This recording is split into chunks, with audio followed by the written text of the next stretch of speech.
पैसा और पावर दो ऐसी चीज़ है जो आज ही नहीं बल्कि प्रारंभ से ही चली आ रही हैं। जब से ये सृष्टि बनी है या ये दुनिया बनी है तब से जो है तो पैसा और पावर जो है तो पूरी तरह से मायने रखती है। अगर आपके पास पैसा है साथ में पावर है तो या हम बोल सकते हैं कि पैसे के साथ पावर पीछे पीछे आती है। अगर आपके पास पैसा है तो पावर है, अगर पावर है तो पैसा है। ये दोनों एक दूसरे के साथ ही चलते हैं। आपके पास पैसा है, पावर है तो आप जो है तो कुछ भी कर सकते हैं। लगभग दुनिया का 95% काम जो है तो इसी पर टिका है। लेकिन कहीं ना कहीं जो तो ये दोनों मात खा जाते हैं और जस्टिस, न्याय, आप अच्छा काम करते हैं या बुरा काम करते हैं ये सब भी मायने रखता है। अंततः आपका साथ पैसा और पावर दोनों ही छोड़ देंगे। तो मैं आज बात करने वाला हूँ अजमेर 1992 के बारे में। ये जो मूवी है इसकी जो कहानी है, जो इसके जो ट्रू इवेंट्स हुए हैं, जो अजमेर 1992 का जो रेप केस है उसके बारे में मैं जो है तो पूरी डिटेल से बात करने वाला हूं। तो मैं हूं विवेक पांडे और स्वागत है आप सभी का एक बार फिर से आपके अपने यूट्यूब चैनल जिसका नाम है यूपीएससी हिंदी मीडियम।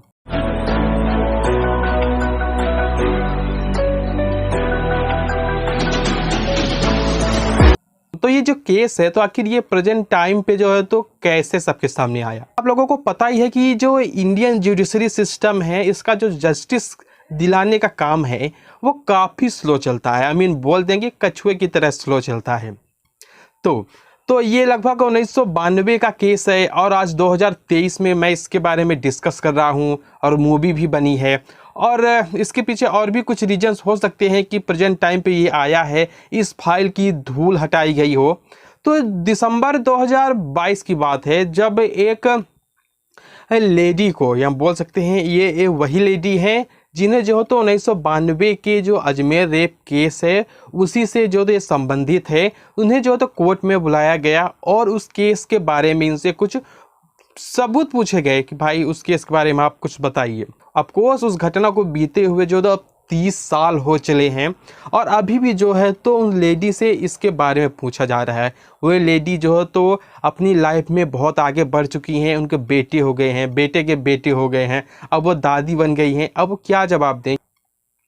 जी हाँ दोस्तों, उनको क्या जवाब देंगी वो? तो इसी बात को लेकर वे भड़क गई और कोर्ट में जज को, वकील को, सभी लोगों को ऊंची आवाज़ में बात की और उनको काफ़ी ज़्यादा सुनाई भी कि अब हमसे आप क्या पूछ रहे हैं। जी हाँ दोस्तों, तो केस यहीं से शुरू होता है। सबके सामने जो तो ये बात आती है, 1992 का केस है और आज भी चल रहा है।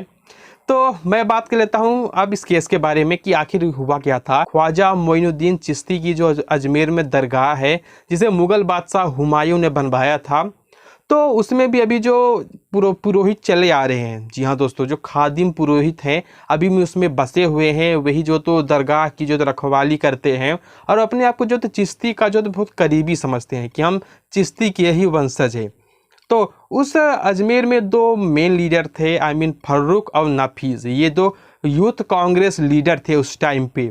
जी हाँ दोस्तों, कांग्रेस बहुत बड़ी पार्टी है और उसके जो तो सभी जो तो लीडर्स कहीं ना कहीं होते ही हैं, विधायक होते हैं। विधायक से भी, उस विधायक के भी कुछ जो तो लीडर होते हैं जो अगर विधायक कहीं जाएगा किसी गांव में या शहर में तो वहाँ का जो तो कुर्सी उर्सी लगवाने का काम भाई किसी न किसी को तो देगा। तो ऐसे ही ये लीडर थे, कांग्रेस के लीडर थे।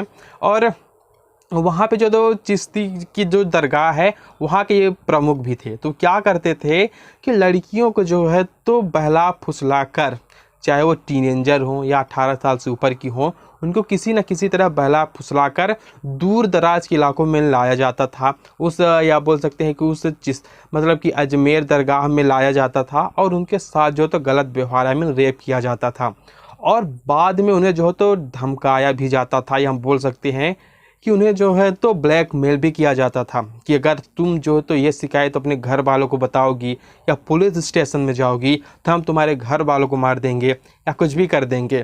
क्योंकि ये दोनों जो लीडर थे या जो दो मेन व्यक्ति थे वो बहुत ही ज़्यादा जो तो पावरफुल भी थे, पैसे वाले भी थे और लोगों के नज़र में उनकी अच्छी खासी इमेज भी थी।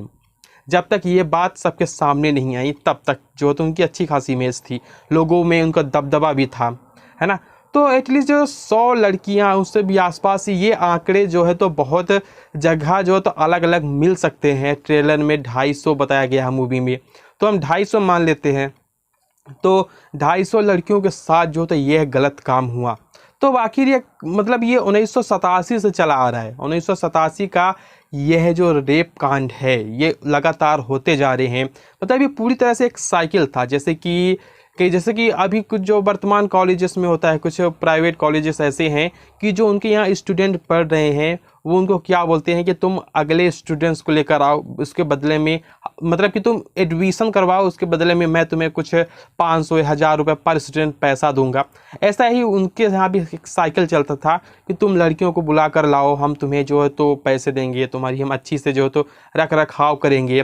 3 तूफान जो कुछ भी हो, मैं तो था नहीं वहाँ पे। साथ में उनकी लड़कियों की जो तो नेकेड फोटोज़ भी खींच लिए जाते थे ताकि उन्हें आगे चल के ब्लैकमेल किया जाए। जी हाँ दोस्तों।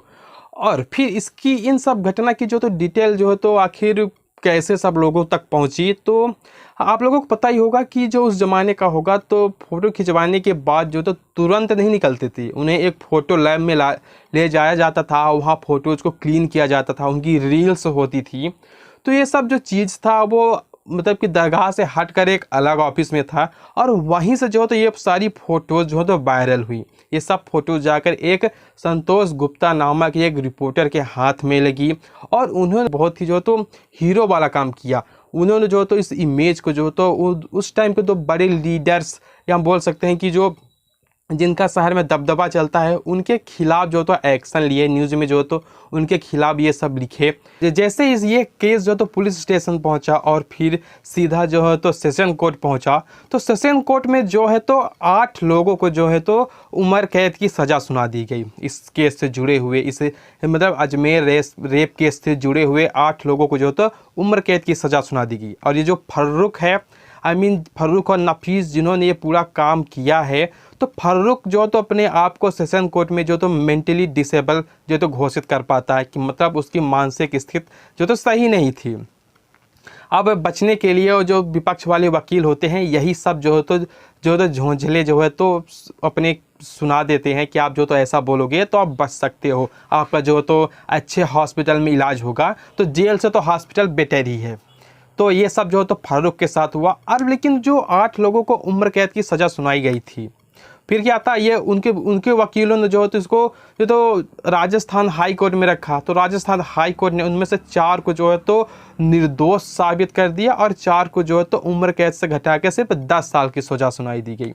जी हाँ दोस्तों, ऐसा क्यों हुआ? ऐसा सिर्फ इसलिए हुआ कि जो लड़कियां थी वो अभी बहुत बड़ी तो थी नहीं। जी हाँ दोस्तों, और उन पे जो तो काफ़ी ज़्यादा प्रेशर डाला गया कि तुम जो तो अपने स्टेटमेंट को बदल दो, वरना जो तो उनके फैमिली के साथ कुछ कर देंगे, उनके साथ कुछ कर देंगे, है ना। तो अब ऑफकोर्स वो लड़कियां जो तो अपने स्टेटमेंट पे जो तो एक जैसा नहीं बन पाई। अगर वो थाने में कुछ और स्टेटमेंट देती हैं तो सेशन कोर्ट में कोई और स्टेटमेंट देती हैं, और हाई कोर्ट में जाती हैं तो कोई और स्टेटमेंट देती हैं। इसलिए जो है तो जो कोर्ट है तो सही तरीके से जो है तो निर्णय नहीं ले पाया। आखिर कोर्ट भी तो सब दोनों पक्ष की सुनेगा, वो तो गवाहों और सबूतों पे काम करता है, इसलिए कोर्ट जो है तो अपना सही से निर्णय नहीं ले पाया। जो एक और विक्टिम है अलमास महराज, वो अमेरिका में जाके रह रहा है। सीबीआई ने जो है तो इसकी पुष्टि की है कि हाँ, यह बंदा जो है तो अमेरिका में है। तो भाई अब ये केस जो तो अभी भी चल ही रहा है। अब देखिए कब तक चलता है, उनको कब तक जो तो सभी को अच्छी खासी सज़ा मिलती है, क्योंकि किसी को जो तो उम्र कैद की भी सज़ा नहीं हुई। इतने सारी लड़कियों के साथ जो तो रेप करने के बाद ये सिर्फ 10 साल की सज़ा में अभी भी है। जी हाँ दोस्तों, अब आप ये तो नॉर्मल सी बात है कि यह केस जब 1992 में लोगों के सामने आया होगा तो ऑफकोर्स दंगे हुए होंगे, क्योंकि इनमें से ज़्यादातर हिंदू लड़कियां हैं और ये सब रेप करने वाले जो तो मुस्लिम कम्युनिटीज़ के हैं। तो दंगे हुए होंगे, चारों तरफ हड़तालें हुई होंगी, अजमेर में दुकानें बंद हुई होंगी, ये तो सब आम बात ही है।